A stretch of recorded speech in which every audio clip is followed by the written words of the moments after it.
Welcome back to the Boomer Backfield. Here we are, man. Week 7 is what we're going into right now. We're going into week 7 of college football. It's really just, yeah. It just feels like we were just hoping for football to come back, and now we're heading into week 7.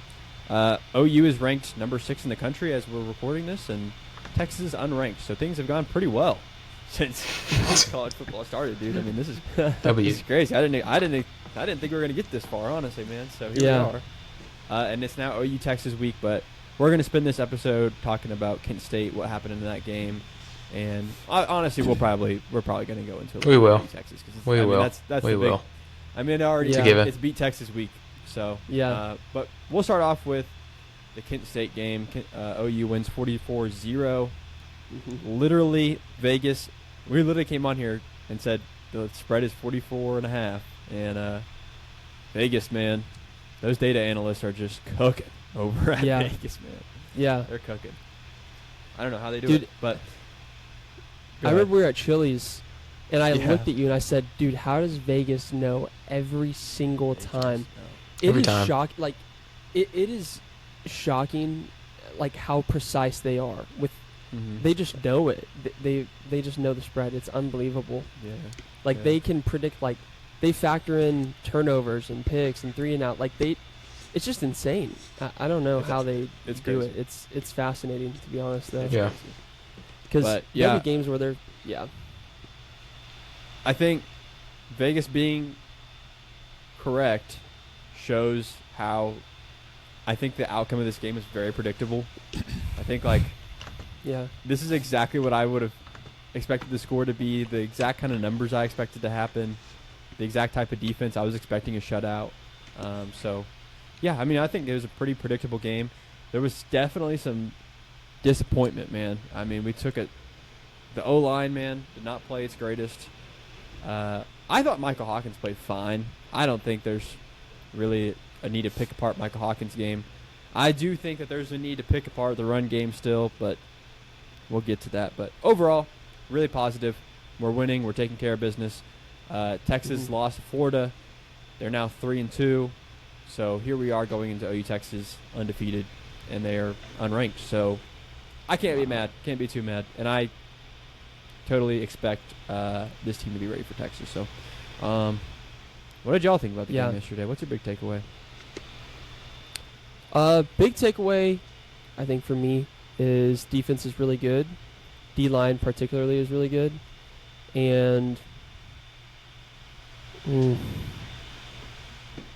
don't want to talk bad about Michael, but just like decision making needs to be a little bit better, and that's it. He's a good athlete; he'll figure it out. Better decisions, maybe a little better accuracy at times. Yeah, better accuracy, better decisions. The first touchdown pass he threw, I mean, that was just lucky. Like that. I mean, if that was a Texas D-backs, that's a pick. Yeah. You know. But there's also times too where he was about to make a good throw and then he gets hit because the O-line, his right tackle can't block for him. So it's just, yeah. Anyways, we won 44-0. It's it's not. Yeah. I don't want to go down the negative train, but defense is stellar as usual. And there was some stat sheet that came out that we're first in 8 or 9 different categories. And then we're top 6 in the rest of the defensive categories. We're literally statistically the best defense in the entire country, which is pretty awesome. Yeah. Literally. So, and man, we almost got Jim Knowles. Look at Penn State, dude. They're unranked too. They lost to UCLA. UCLA put up 42 on them. BV never, and he would never allow UCLA to put 42 on us. So that's just something I noticed, that this is kind of a side note, but a blessing in disguise that BV is the one calling our defense because we are elite. Yeah, I agree. I mean, I feel like these games especially, it's super easy to pick apart the negatives because Kent State's not great, and it's everything that doesn't go our way, it's how? Why? I sit there yesterday and I'm if you're if you're an offensive lineman at OU and you can't stop a Kent State D lineman, why, what is that? How does that happen? And I get it's football. We've all played. We all know. We all understand that's how it goes. You're going to get beat. Kent State guys aren't bad athletes. They're also elite athletes. They're better athletes than all of us sitting here. So it's not like it's something. But still, that being said, they're at Kent State for a reason. That means they're not as good as any OU player. So it's like Michael Hawkins should have never hit the ground. Michael Hawkins, and yes, I am a Michael Hawkins fan. But, I mean, 14 for 24 for 160 yards. I expect better than that. The Keontez Lewis, I'm excited that he was up and walking and doing all this other stuff during evaluation, so that's way better than I thought. But, like, that ball should have never been thrown. And if it was thrown, it should have been thrown way, way earlier. But still, freak accident. I'm not going to say Michael Hawkins tried to kill Keontez Lewis, no. But it's just small stuff like that. It's like, Mike, you're putting up 160 on Kent State. You should be able to throw for 300 on Kent State. You should be able to run for 100. You look at the run game. Everyone's, Jaden Ott, give him more carries. Jaden Ott robbed us for the first 4 weeks. The first 4 games, what did Jaden Ott do against real competition? If he didn't do that against Kent State, he's a bum. I'm sorry, he's a bum.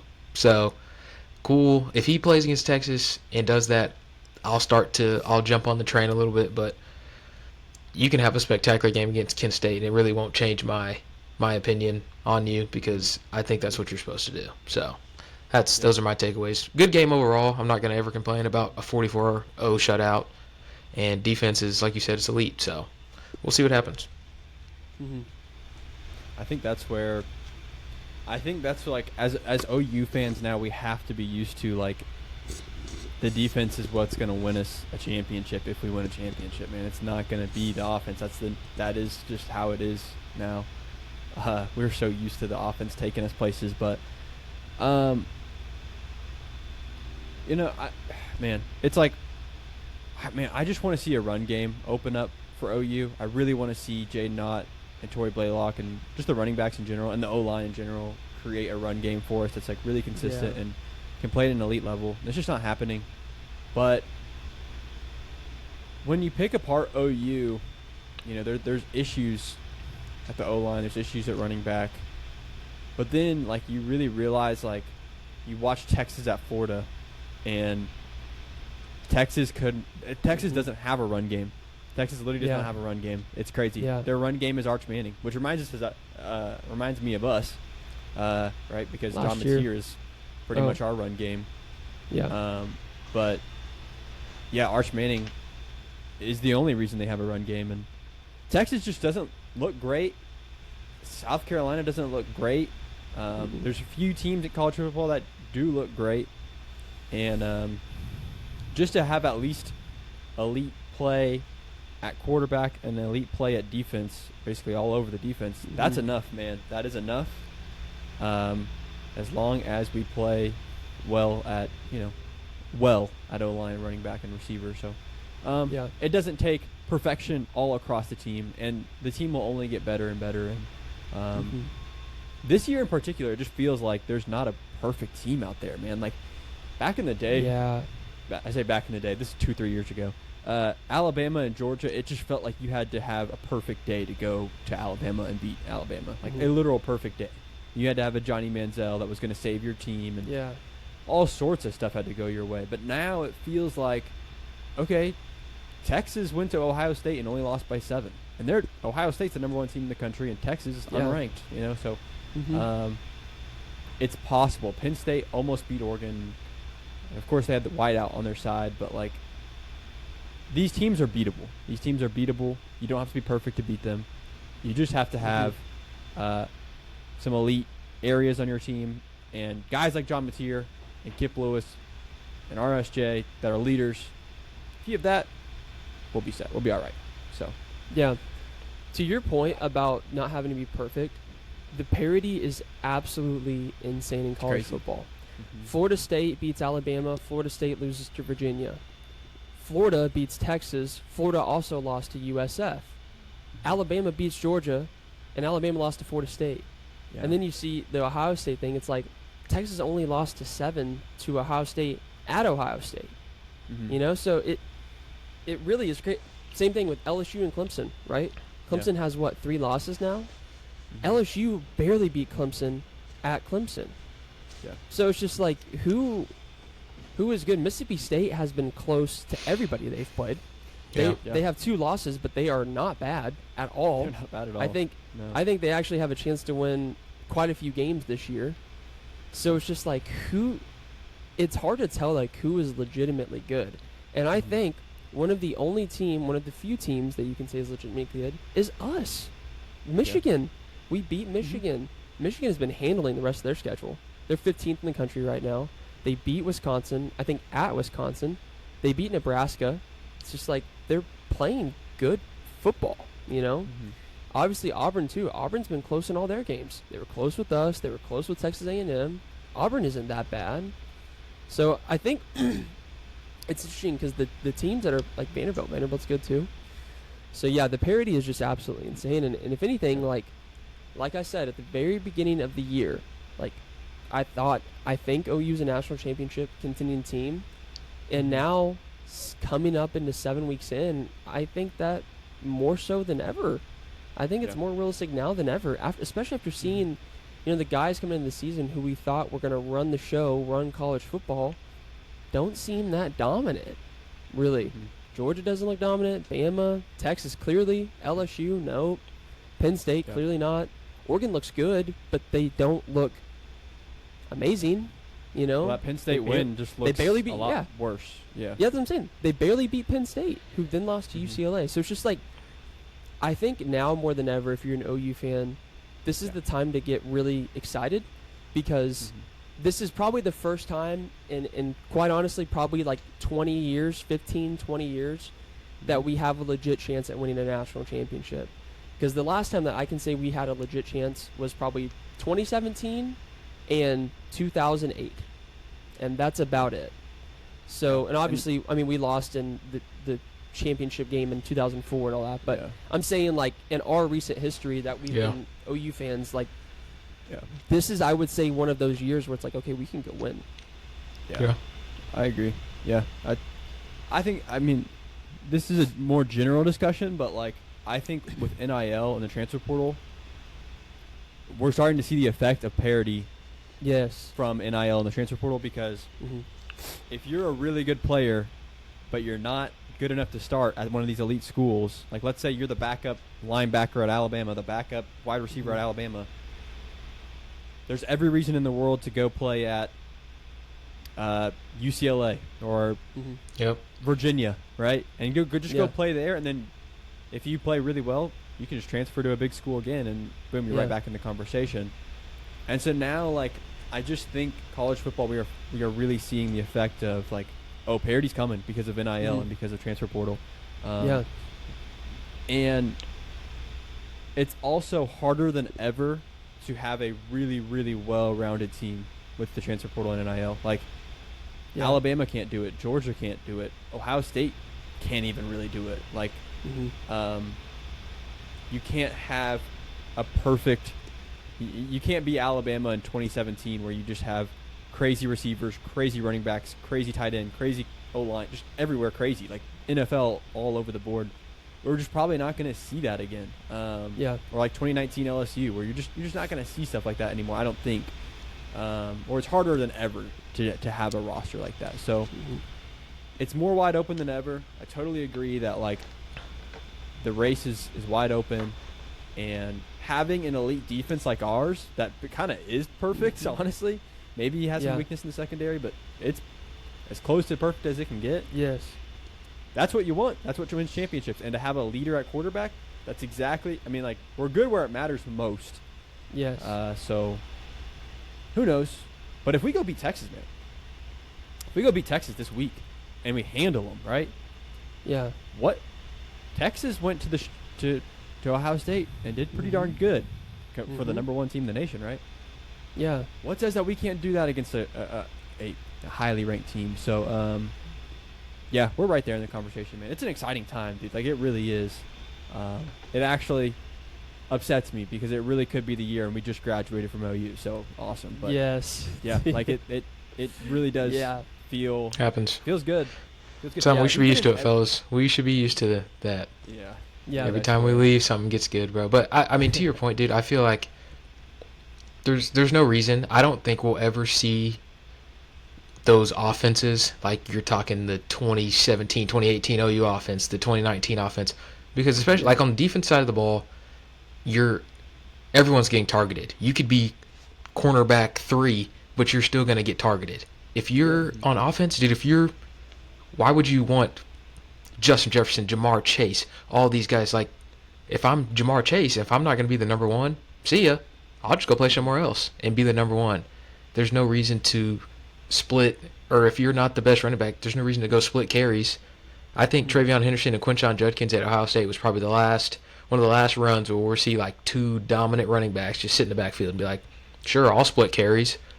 Yeah, no way. So, I mean, I think it's going to have to be, I'm glad now that we're built on defense, but dude, it's not sad. Like, I enjoy that it's kind of every week it's a toss-up. Like, you don't ever know, like, oh, yeah, this is a for sure lock. Bama's going to win. We're going to win. But it's like, we lived with that for so long where it was like there were certain teams that just weren't beatable. Like, you were not going to, and even, honestly, like, Nick Saban's last few years, like, they weren't as crazy as they were back in the day when it was like, oh, yeah, you're not. Because people went to Alabama because they wanted to play for Nick Saban and they wanted to play for Alabama. And people came to OU because they wanted to play for Bob Stoops and they wanted to play for Oklahoma.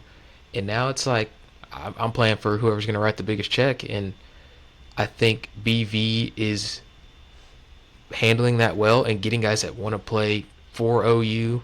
But at the end of the day, there's still going to be kids on this team that are coming here because the numbers look right and everything else. But, dude, I mean, even if we go beat Texas, I want us to play because Texas does not look good. Like, I wouldn't say Texas is a good team.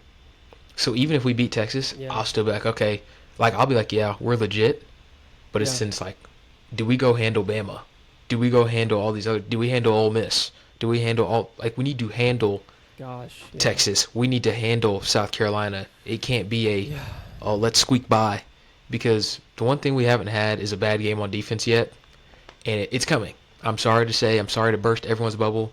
The defense isn't going to play phenomenal for 16 straight games. It just won't happen. I don't think there's going to be a game where it's like, man, we just didn't have our best. So it's like, man, when's that one happen? And that's when the offense is going to have to lock in and step up. So it's kind of exciting. I'm excited to see, what we kind of do over the next few weeks. Kylan, one of the big things you said is, like, the defense will have a bad game. There in the 2000 season when OU won the Natty, there was like this month where OU won by like 7 or less points straight to all these teams, and then just found a way to put the win together any way they could, and then go win the Natty. And the characteristics of that 2000 team are exactly what we have right now. An elite defense and a quarterback who can make plays. That's it. That's all you need. And honestly, John Mateer is a lot more athletic than Josh Heupel was in his day. Yeah. Josh Heupel was probably more accurate. Josh Heupel could throw that ball anywhere on the field. But still, the characteristics are nearly identical.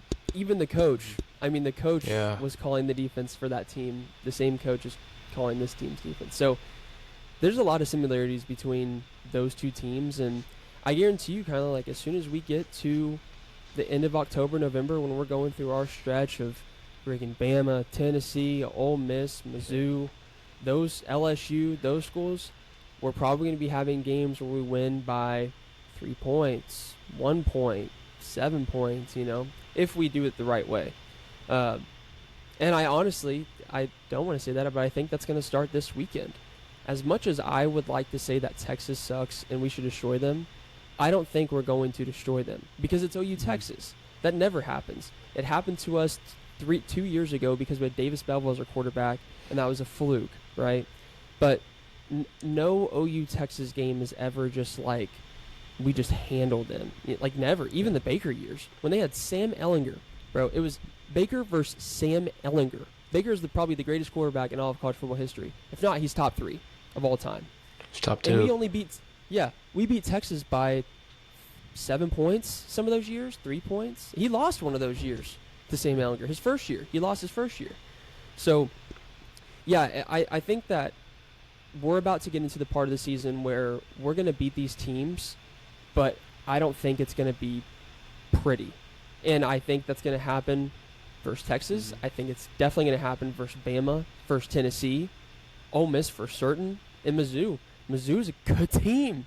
They're winning games. So I know I went on a rant there, but I'm just saying, like, I think we're about to get to the part of the schedule where we're going to have a lot closer wins, and the games are going to be nail-biters. But because of our defense and because of our quarterback, we're going to be able to win those games.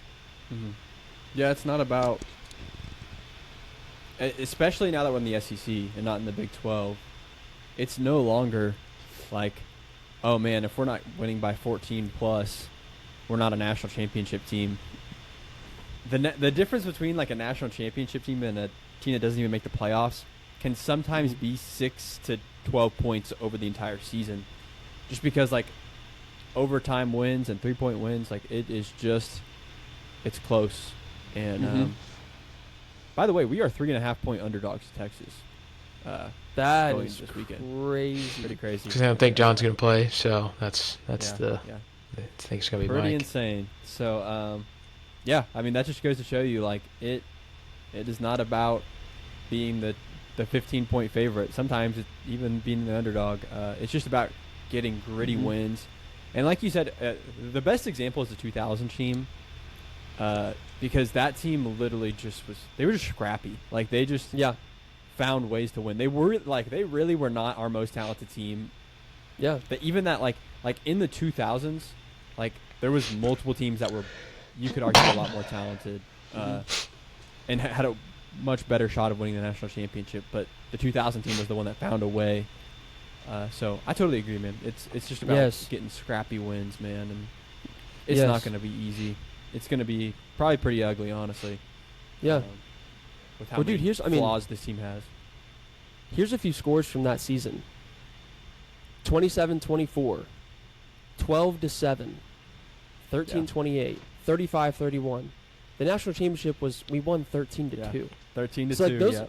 Those are just a few scores from that season of just like, we had 4-point, 3-point wins, and we went undefeated that year, national championship team. So we really, the key thing is like, when you lose games, it's because something fell apart. But 9 times out of 10, when you win games, it's because of your defense. And our defense has that ability to, if an opposing team has the 2-minute drill, they get the kickoff, they start on the 25, I am almost certain that our defense will be able to stop them from going down and scoring. And that's what wins you games. That right there single-handedly lost us so many games in the Big 12.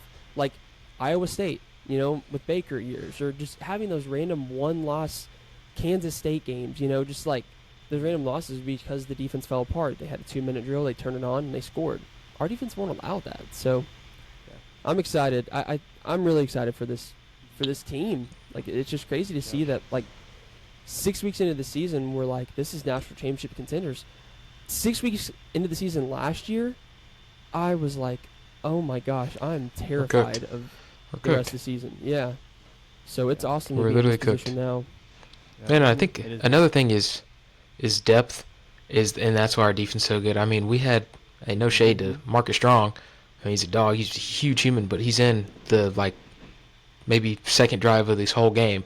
And it's like, yeah, I know Dominic Williams, Jaden Jackson don't play, but Marcus Strong could go in and he could start. So you could start versus OU Texas and we wouldn't, like, miss a beat. It wouldn't be like, what just happened? So, I mean, that's where I think we have such the advantage on other teams. It's like no team's 3 deep is going to be, yes, Marcus Strong is not David Stone. Obviously, I know that. But he's not far from him. It's not like there's this crazy gap between, our 1s and our 3s. So it's like, man, and I know it's like I already said it's not going to happen, but dude, if you could have that same type of depth on the offense side of the ball, that's a recipe for literally an unbeatable squad. Because if you can sub out your entire O-line and put it won't happen because it's pretty impossible. But like if you could do that, you can't be beat, because that's the trenches, dude. That is the most exhausting. I don't care who you talk to. That's the most exhausting thing. You are literally getting into a car crash every single play, just banging every single time. 300, dude. Just it's like, bro, what am I supposed to do, bro? Come on, lock in. Anyway, Bro, probably 6'7". My fault. Anyway, if like you could figure that out some way, dude, it's just be crazy. So I'm just glad we have that depth on the defense side of the ball for sure, bro. Yeah. Oh boy, what a matchup we have this weekend. It's starting to like really hit me. Like we have a. Mm-hmm. I mean, I don't think this game is going to be decided by less than 10 points this weekend, man. I mean, it's going to be. And let me tell you, dude. As I'm starting to think about it, I don't want to go like too far into just OU Texas predictions or anything, but like this could be a defensive slugfest. Like, yeah, this could be like the opposite of those Baker days where it. I mean, this could be a under 25 point total game. I mean, yeah, 13-7, awesome. Yeah, that type of game. It like genuinely 13-10, baby. 14-13, 14-7. So, yeah. Dude, I mean, it's just gonna be so fun to watch, especially for ball knowers that like defense, man. Mm-hmm. I love watching defense. I think this is gonna be ball knowers. Ball knowers, awesome, baby. Man. True ball knowers love defense. Yep. So, yeah, man, we have a big week ahead of us. Hopefully, John Matier is practicing tomorrow. I mean, like, yeah. I mean, yeah. All the signs are pointing toward that he is. Everybody's saying like confirmed he's playing. You know. Yeah. Obviously, Chipotle tortilla guy. So, yep. And okay, let's go a little further into this rabbit hole. John Matier, man. Every time he's been spotted in public, he's got nothing on but a Band-Aid, and then of course at the game he's wearing a cast. And I'm like, dude, you don't need that cast. You don't need that. You just. I talked to JJ about that. So I talked to JJ.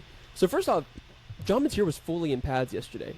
If nobody knew that, he was completely in pads. He obviously wasn't going to play, but if you're really injured, you're not going to be in pads. You know, I think I think that was something interesting to point out. But two is JJ was telling me that what he was wearing was not a cast because I said it was a cast because I didn't know any better, but it's basically just like a splint. So it was just like basically like if somebody runs across the sideline, you know, gets hit and he accidentally gets hit, he's not getting his hand. It's just kind of just like holding it. So it was like it's like a brace basically. It's like it's not doing much structurally. So yeah, I think he's gonna be. I mean, he should be practicing tomorrow. Yeah. I don't want to say that I have like a lack of confidence in Michael Hawkins or anything, but John Matier could very well be like the deciding factor in this game. Him playing or not, it really could be. I mean, yeah. It really comes down to that.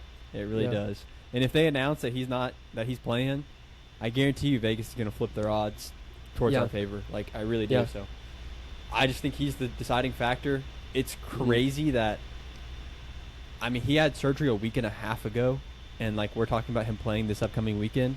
Yeah, but that's just Dr. Shin for you. Goat. Somehow healed in no time, baby. Somehow healed in no time. Let's go. Shin, SHIN, somehow healed in no time. So yeah, I mean, hopefully we get him back. Hopefully he's practicing tomorrow, and man, that's the big key, I think. I will say this though: if he is going to play, I guarantee you BV will not say anything this week, which would be smart. So facts. Which is really smart. He's gonna be like, yeah, we don't know. We don't know if he's gonna play. Like he's looking all right, but we want to take it. They're gonna leave him as he's gonna be questionable. He's gonna be questionable. Or doubtful. Game time decision. decision. What I was gonna say. He's gonna be questionable on the depth chart. Yeah. So that way, Texas can not only prepare for him. Yes, they will list him as like either questionable or game time decision or something just silly. Yes, and I guarantee you, I guarantee you in the warm-ups, they're gonna like have him as like, you know, kind of off to the side maybe a little bit, and like just like literally up until kickoff. They're gonna pull that because if you guys, Brent Venables is dude, good call out, Colby, bro.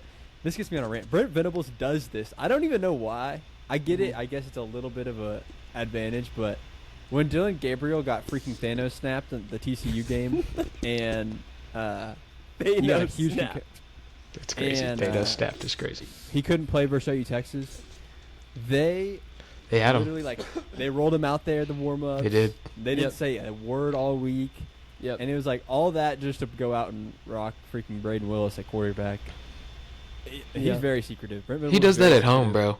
the amount of times that you see the starting lineup and it's Javonte Barnes, or it used to be Gavin Such, and then it'd be like Taylor Tatum would run out there to start the game. And it's like, what are we doing? But I mean, I get it. Dude, my only thing is that John and Mike don't play that much different of a style of quarterback. So it's like, even if you game plan for Mike, like, it won't be that bad to if John plays. So it's like, I get, but like still, like I know we should still, the tactic would still work. But dude, that's gonna be crazy. Forces them to practice for two different.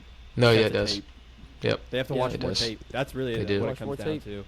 Watch more tape. And I think the reason Brent Venables is so secretive about who's playing quarterback is because he is a defensive coach and he knows how hard it is. Yep. Yeah. I literally think that's what it is, dude.